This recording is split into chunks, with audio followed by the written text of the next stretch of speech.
As promised, I'm going to do a demo on this lens.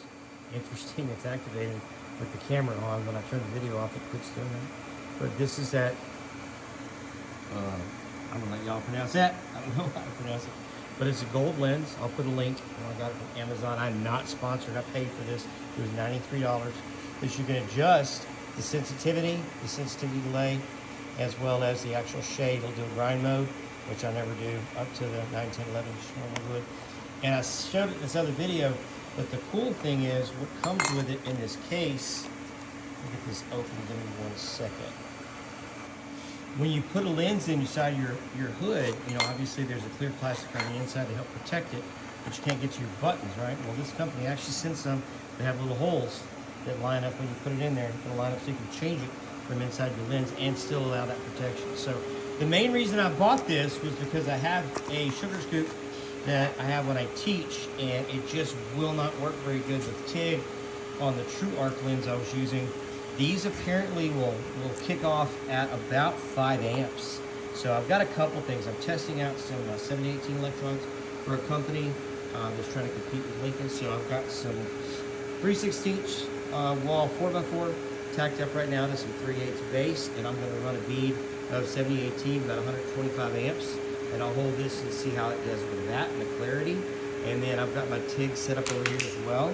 And I will run a little bitty bead on this to see as low as I can go and keep it activated. So I can't really secure this lens to my camera. I'm just gonna hold it by hand. That will be my welding lens, but let's give it a go. All right, like I said, I got some 7018 chucked up here. I'm using my camera as my welding hood. So here we go.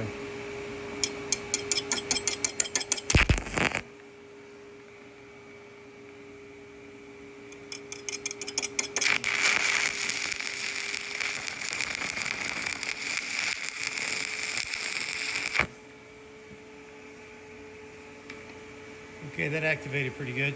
I wasn't able to run very well. I know it looks terrible because I'm trying to look through my camera, through the lens without a hood on, because I don't really have a good setup to clamp it to my camera where I can put it on a tripod, so forgive me.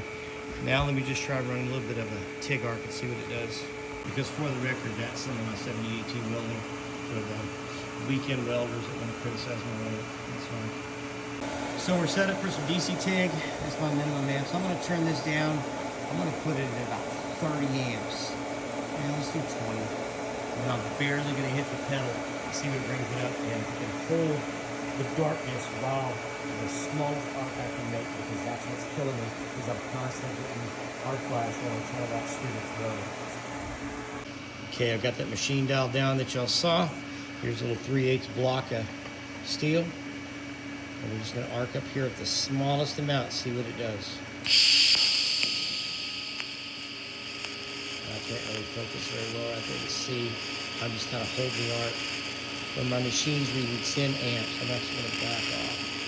See if I can get, there's 7. There's 5 that's going out. Wow, okay, so far so good. We'll see how it holds up, but it's doing a pretty good job as far as receiving the signal, so to speak, and holding the arc.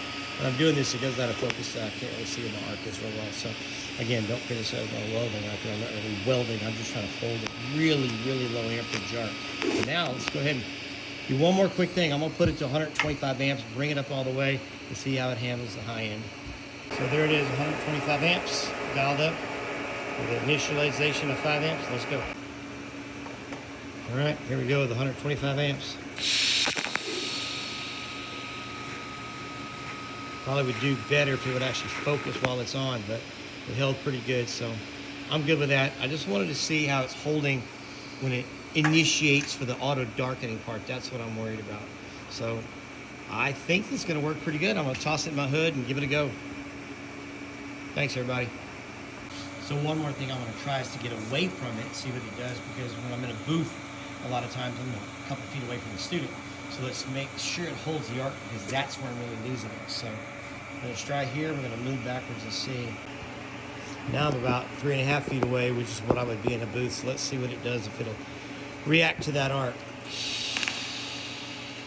Yep. All right, let's go back just for this. I'm about 6 feet away right now. Yep, and it still activates. All right, this thing's pretty darn sensitive. So far, I'm happy. School starts on Tuesday. I'll keep you posted on how it does.